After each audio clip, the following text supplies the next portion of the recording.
उपस्थित पवित्र आत्माओं, जैसा कि आपने अभी कुछ व्यायाम किए अपने स्वास्थ्य के लिए और स्वास्थ्य को, शरीर को लचीला बनाने के अभ्यास किए, ये अभ्यास अपने जीवन में छोड़ने नहीं। अब आपको महापुरुष अच्छे लगते हैं या नहीं लगते? उनका आशीर्वाद अच्छा लगता है। जब महापुरुष अच्छे लगते हैं तो महापुरुषों की बातें भी माननी पड़ती हैं। समस्या सिर्फ यही बनी है, आपको महापुरुष अच्छे लगते हैं, आप बहुत सारे महापुरुषों को जानते हैं, लेकिन उन महापुरुषों की बातों को नहीं मानते नहीं है। अगर महापुरुषों की बातों को मान लिया जाए तो समाज में ना अंधविश्वास रहे ना अविश्वास रहे। अंधविश्वास और अविश्वास, ऐसा कोई व्यक्ति नहीं होगा जिस पर आप विश्वास ना कर सकें। खरे सोने पर सब विश्वास करते हैं। हीरा होता है ना, मोती होता है ना, शुद्ध मोती होता है ना। तो इसी प्रकार से शुद्ध हीरे की तरह से बनो। प्रत्येक व्यक्ति सम्मान करेगा, विश्वास करेगा, अविश्वास का कोई स्थान नहीं रहेगा। आप सभी को मैंने खान पान के विषय में बहुत चर्चा कर करके बताया है, व्यक्तिगत रूप से भी बात कर करके आपका समाधान करने का प्रयास किया है। एक एक समस्या को लेकर के आपके सामने क्षमा कीजिए, तर्क संगत ढंग से आपके सामने आप तथ्य प्रस्तुत किए हैं। लेकिन इतने पर भी अगर आप ना चलें उस मार्ग पर, तो मैं आपका दोष नहीं, फिर शायद मैं अपना ही दोष बताऊंगा। मुझ में कोई गलती होगी, क्या गलती बताऊंगा आपकी? क्या आपकी गलती है ना चलते? ना, मेरा भी दोष है। और अब तो मुझे भी ऐसा लगने लगा है कि स्वामी योगेश्वरानंद सरस्वती भाषण देते देते, समझाते समझाते बहुत कुछ हो गया है, बहुत समय हो गया है। अब थोड़ा अपने प्रवचनों को, भाषणों को थोड़ा सा विराम दीजिए। और अब मौन साधना की प्रवृत्ति अंदर से जगती जा रही है। मौन साधना की, एकांतवास की प्रवृत्ति जग रही है। लेकिन ये एकांतवास मेरा तभी होगा जब मेरे पास कोई नहीं होगा। उस समय ना तो मुझे कोई शिष्य चाहिए, ना मुझे कोई सहयोगी चाहिए। उस समय मैं और मेरा परमात्मा, हम दोनों काफी हैं। अकेले में, एकांत में। और इस बार का जो मौन होगा तो थोड़ा सा पहले की अपेक्षा टाइट होगा। इस बार मोबाइल पूरी तरह से पैक कर दिए जाएंगे। मेरे पास एक बच्चा आ गया सौभाग्य से, नितिन आर्य। ये कुछ मुझे आश्वासन देकर के जा रहा है कि गुरुजी, मैं ऑडियो वीडियो प्रतिदिन 6 बजे पब्लिश आपकी होती रहेगी, इसमें नागा नहीं होगी। तो मुझे विश्वास जग रहा है और ये बच्चा करेगा तो समाज का इससे उद्धार भी साथ साथ होता रहेगा। मैं एक तरह से निश्चिंत हो जाऊंगा कि मुझे वीडियो डालनी है, एडिटिंग करनी है, मुझे एक ओर से मैं निश्चिंत होऊंगा। और फिर एक नई साधना, नए आयाम, नए पन्ने अंदर के फिर खुलेंगे और फिर नई ऊर्जा के साथ में फिर समाज के बीच में आएंगे, समाज के साथ काम करने के लिए आएंगे। मेरा जीवन अब मेरे स्वयं के लिए नहीं बचा है। मैंने आपको बताया था, मेरा जीवन आप सबके लिए है। मेरा जीवन आने वाली पीढ़ी के लिए है। मेरा जीवन पूरी मानवता के लिए है। मेरे मस्तिष्क में हिंदू, मुस्लिम, सिख, बौद्ध, ईसाई कुछ नहीं है। मेरे लिए संपूर्ण मानवता के लिए कैसे अच्छा मार्ग हो सकता है, किस तरह से कल्याण का मार्ग हो सकता है, उस मार्ग पर चलना है और उसी मार्ग पर चलाना है। तो यही मेरा प्रयास है और कोई मेरा प्रयास नहीं। तो इसी प्रकार से हम लोग भी अपने जीवन को साधने के मार्ग पर चलें। जब जीवन साधोगे तो जीवन सधेगा, नहीं साधोगे तो जीवन बंधेगा। या तो जीवन सधेगा और या जीवन बंधेगा, बंधन में आएगा। बंधन में आया, बंधन किसका है? काम, क्रोध, लोभ, मोह, ईर्ष्या, वैमनस्य, चिड़। बोले मुझे तो बड़ा इरिटेशन होता है, मुझे तो चिड़ होती रहती है हर समय। उस बंधन में रहोगे और फिर उसके साथ साथ आएंगी बीमारियां, ऐसे बंधन में रहोगे। तो बीमारियों से मुक्त रहना है और इन सभी समस्याओं से मुक्त होकर के अपना जीवन यापन करना है। बड़े ढंग से साधना करो और सेवा करो, साधना करो और सेवा करो। आपके पास परमात्मा ने धन दिया है, वैभव दिया है, आपको अलग से कोई बहुत ज्यादा पुरुषार्थ नहीं करना पड़ता। लेकिन जो बड़ी आयु के लोग हैं, जो रिटायरमेंट ले चुके हैं, जो इस तरह के लोग हैं, और वैसे भी गांव में रहने वाले बड़ी आयु के लोग जो हैं, वे भी अपने आप को साधक बनाएं, साधना के मार्ग पर चले, और हो गया कल्याण। अपनी वाणी को साधें, गालियां देना बंद करें, उटपटांग बातें बोलना बंद करें, व्यर्थ की चर्चाएं करनी बंद करें, और जितनी बात करें बड़ी सौम्यता से, बड़ी पवित्रता से बात करें। मेरे गांव में मेरा जन्म जनपद बुलंदशहर के पास एक गांव है जिसका नाम है बालका, वहां मेरा जन्म हुआ है। वहां पर एक हरिशंकर शर्मा वैद्य जी थे जो बड़े पुण्यात्मा थे। उन पुण्यात्मा के चरणों में बैठकर के मैंने कुछ जड़ी बूटियों का ज्ञान प्राप्त किया था। वो आसव बनाया करते थे। आसव जानते हैं? ये कुमारी आसव, द्राक्षासव, इस तरह के आसव तैयार होते थे। द्राक्ष कहते हैं उसको, ये अंगूर, ये दाख। तो इस तरह से आसव तैयार होते थे, अरिष्ट तैयार होते थे, अशोक अरिष्ट वगैरह ये सब तैयार होते थे, दवाइयां बना करती थी। ऐसे महान वैद्य जी के चरणों में बैठ करके कुछ सेवा करने का अवसर मिला बचपन में। इसी के साथ एक वैद्य जी और थे, सरकारी वैद्य जी, उनका नाम था ब्रह्मानंद जी। ब्रह्मानंद जी बहुत तपस्वी, बहुत पुण्यात्मा, और वाणी, आहा, क्या सदी हुई वाणी थी उनकी, सदी हुई वाणी। और वो बाहर बैठते थे और गांव के लोग जितने भी निकलते थे, वैद्य जी राम राम, राम राम वैद्य जी, राम राम जी, राम राम जी। क्यों? गांव में राम राम करने की परंपरा होती है। राम राम जी, पूरा दिन उनका एक हाथ ऐसे ही रहता था। इतने पवित्र आत्मा, सम्मान क्या करते सभी लोग। और एक व्यक्ति वो जो शराब पीता है और गलियों में गालियां बकता घूम रहा है, उससे राम राम तो क्या, उसके सामने कोई खड़ा होना पसंद नहीं करता, उससे बात करना पसंद नहीं करता। इसी प्रकार से हमें श्रेष्ठ मार्ग चुनना है, श्रेष्ठ पथ के पथिक बनना है। जब आप श्रेष्ठ कर्मी होते हैं तो आपके जीवन का उत्कर्ष होता है, आपके जीवन का विकास होता है। मैं एक व्यक्तित्व को और याद करूंगा आज। जब सेवा की भावना होती है, सेवा की भावना होती है, तो जानते क्या होता है?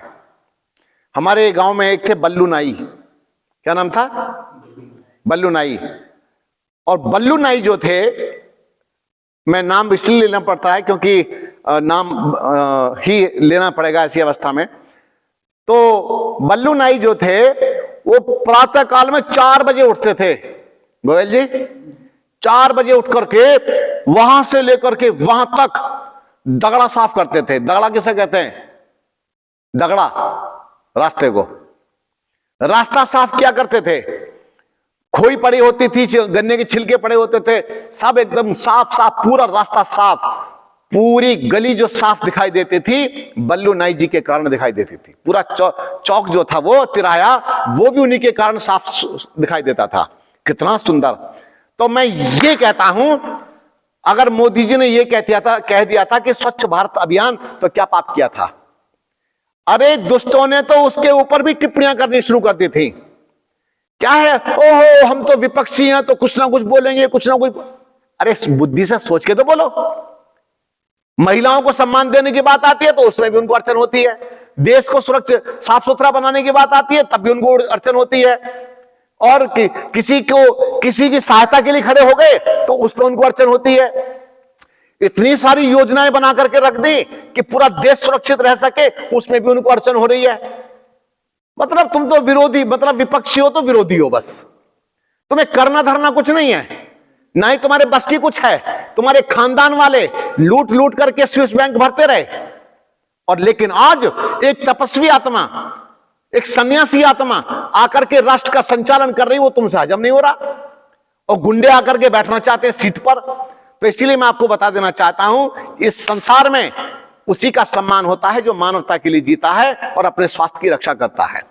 तो संसार का उपकार करना इस समाज का मुख्य उद्देश्य है, अर्थात शारीरिक अपने शरीर की उन्नति करो, उसके साथ साथ अपनी आत्मा की उन्नति करो, उसके साथ साथ फिर समाज की उन्नति करो। जब तुम समाज की उन्नति के लिए रास्ता खोलते हो, समाज की उन्नति के लिए आते हो, तो निश्चित रूप से आपका कल्याण होता है। देखो गोयल जी, एक बात समझना, आप अपने बेटे के लिए 2 करोड़ रुपया खर्च कर दो, और जो तुम्हारा अपना बेटा नहीं है उसकी पढ़ाई में सिर्फ तुम 2 लाख खर्च कर दो, हो सकता है अर्थी को कंधा देने के लिए वही सबसे पहले खड़ा हो। गलत बोलो, गलत कह रहा हूं क्या? तो इसी प्रकार से एक मूवी आई थी बागबान, लोग बड़े खुश हुए जी, बड़े प्रसन्न हुए, और जिन परिवार के बच्चों को पाला पोसा, इतना सब कुछ हुआ, और उसके बाद उन्हीं बच्चों ने उनको दूर दूर डाल दिया, उनकी कोई बात सुनने को तैयार नहीं, रो रहा बाप बैठा बैठा, आंसुओं से रो रहा है, मां अलग है बाप अलग है, बंटवारा कर दिया मां बाप का भी। समझ गई बात मेरी? और उसके बाद भी उनकी वहां दुर्गति कर दी रख करके, और उसके बाद काम आया तो सिर्फ वो काम आया जो कभी पॉलिश क्या करता था बच्चा, जिसने हाथ पकड़ा था कि मैं पढ़ना चाहता हूं, मैं पढ़ना चाहता हूं, आगे चल करके वो किसी कंपनी का मालिक बन गया था, कार की कंपनी किसका पता नहीं, बहुत बड़े स्तर पर था, वही उनकी सहायता के लिए आता है आगे। और एक बात सुन लीजिए, जिस समय सम्मान का विषय आता है तो सम्मान के लिए सबसे पहले अपने उसी पुत्र को बुलाया जाता है जो गोद लिया पुत्र था, जिसका हाथ थामा था, और वही सामने खड़ा रहता है हर समय। तो मैं आपको यही बताना चाहता हूं, इस संसार में कोई ना मेरा है ना तेरा है, कुछ नहीं है। इस समाज में जो तुम्हारे काम आता है, जिसके तुम काम आते हो, बस वही तुम्हारा अपना है। तो इसीलिए आंसू पोंछने का काम करो। आज जितना तुम्हारे पास सामर्थ्य बचा है, तुम्हारे पास में अगर कुछ धन है, तो कुछ व्यवस्था तुम्हारे पास में है, ऐसे बच्चों के साथ खड़े हो जाओ जिनका कोई नहीं है, तो तुम्हें तो चिंता मत करो, तुम्हारे बुढ़ापे को वही काफी है। सच्चाई बता रहा हूं आपसे मैं ये। तो इसी प्रकार से मेरे गुरुजी एक बात बताया करते थे, पता नहीं मेरे गुरुजी तो मेरे अंदर क्या क्या भर के चले गए, और ऐसा सब भर के चले गए, मुझे हर क्षण हर पल उनके शब्द याद आते रहते हैं कि स्वामी जी, आर्थिक कमी के कारण जीवन कैसे चलेगा? तो बोले बेटा सुन मेरी बात, आचार्य चाणक्य का, फिर मैंने जब पढ़ाई की थी तो आचार्य चाणक्य का ही कोटेशंस निकले, श्लोक निकला, का चिंता मम जीवने यदि हरिर विश्वंभरो गीयते। कहते हैं मुझे मेरे अपने भरण पोषण की चिंता नहीं है, क्योंकि वो परमात्मा क्या कहता है, विश्वंभर कहता है, संपूर्ण विश्व का भरण पोषण करने वाला कहता है, तो मेरा भी भरण पोषण करेगा, इसलिए अब मुझे मेरे जीवन की चिंता नहीं है। मेरे गुरुजी ट्रस्ट का एक भी पैसा नहीं लेते थे। बात समझ में आ रही है पंडित जी? मेरे गुरुजी ट्रस्ट के पैसा अपने लिए यूज नहीं करते थे। बोले मैं इसका संरक्षक हूं, भक्षक नहीं हूं, मैं इसका रक्षक हूं, भक्षक नहीं हूं। उनका खर्च कहां से चलता था? गोयल जी पहुंच गए, स्वामी जी मैं देखो आपके लिए ये लेके आया। उनका खर्च ऐसे चलता था, स्वामी जी देखो मैं आपके लिए ये वस्त्र लेके आया, देखो आपके लिए ठीक है? अरे ठीक है बेटा, ठीक है, बहुत अच्छा। इसी प्रकार से जो छोटा मोटा राशि उनको यज्ञ करने में या यजमान बनने में छोटा मोटा मिलता था, वो उनके लिए बोले मेरे लिए तो उतना ही पर्याप्त है। तो ट्रस्ट के पैसे में से वो स्वयं यूज नहीं करते थे। उनकी कुछ पुस्तकें थी, वो पुस्तक ले जाते थे लोग, उसमें से कुछ पैसे वैसे बच जाते होंगे, छोटे मोटे छपवाने में पैसे लगते थे। तो भैया पवित्रता के साथ में जीना इतना सरल काम नहीं है। अगर आगे भविष्य में ट्रस्ट भी बना तो मैं ट्रस्ट में से कितना खाऊंगा, क्या खाऊंगा? मैं तो अपने गुरुजी का शिष्य हूं, मैं तो अपने गुरुजी का चेला हूं, पक्का चेला हूं, अपने गुरुजी को मानता हूं। तो जिन पवित्र आत्मा के साथ पवित्र आत्मा ने मेरे जैसे व्यक्तित्व का निर्माण किया है, मैं वैसे ही जीऊंगा। और एक बात, चाहे वो ट्रस्ट हो, चाहे राज्य का कोई कार्य मैं कर रहा हूं, राज्य का कोई छोटा या बड़ा भार मेरे ऊपर है, मैं अपने लिए संभवतः उसमें से खर्च नहीं करूंगा। हो सकता है मैं राज्य का एक पैसा भी शायद अपने लिए खर्च ना करूं, ये सच्चाई बता रहा हूं आपसे। मैं हो सकता है झोपड़ी में जीना तब भी पसंद करूं, क्यों? मैं राष्ट्र का कार्य कर रहा हूं, राष्ट्र का भक्षण करने के लिए नहीं हूं।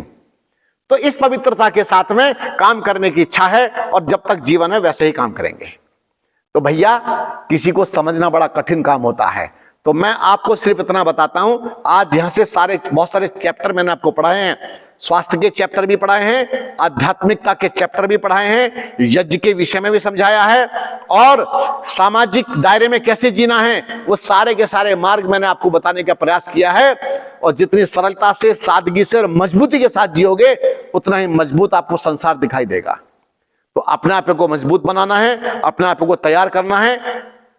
मैंने एक महान ग्रंथ आपके हाथ में सौंपा है, कृपा करके आप एक बार उसे अवश्य पढ़ जाना, पढ़ अवश्य जाना। इसका इंग्लिश में भी है, एक ऐप आता है सत्यार्थ प्रकाश के नाम से। इसमें हिंदी में भी जब हिंदी टाइप करोगे और नीचे इंग्लिश में भी है, इंग्लिश में बल्कि बोलता भी साथ के साथ है। आप चुपचाप बैठ जाइए और उसको सुनते चले जाइए। कितना आनंद, कितना आनंद, कितना आनंद, यूं परतें खुलती चली जाती हैं। सारे छिलके उतर जाएंगे अंदर के जितने भी पड़े हुए हैं, और कई सारे छिलके तो मैंने उतारे भी हैं इस बीच में।